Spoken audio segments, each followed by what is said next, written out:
We've got all the parts for the 3800 engine ready to be installed and ready to put the engine back together again. So we have the crankshaft over here, and the crankshaft was in really good shape, so there was no need to do anything to that. We've got our main bearing caps and bolts. We've got our rods, and then we have our rod bolts.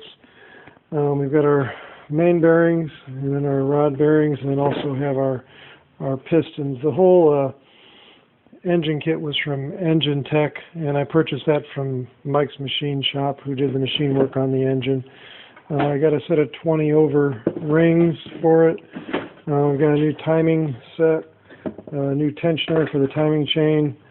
We're reusing the lifters. They've all been cleaned.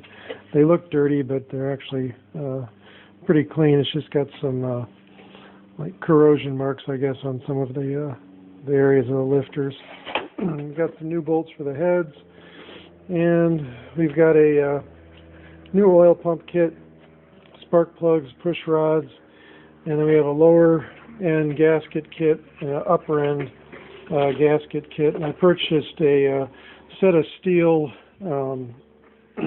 intake manifold gaskets instead of using the plastic ones that come with the kit. These were the reason that we had to rebuild the engine in the first place. These let loose and let water get down into the pistons and sit for a while. So that was the troublemaker. Got a new water pump, got a tensioner for the belt, and it also has a some kind of coolant hose manifold on it that's kind of crazy. Then we've got the engine block all cleaned out, and it was really clean from the machine shop. There was hardly any cleaning to do. I washed it all down, but there was absolutely no dirt inside of it after I got done cleaning it, so that was really good. And then we've got the heads, which we rebuilt and did a valve job on them, and some hoses and spark plugs and things like that.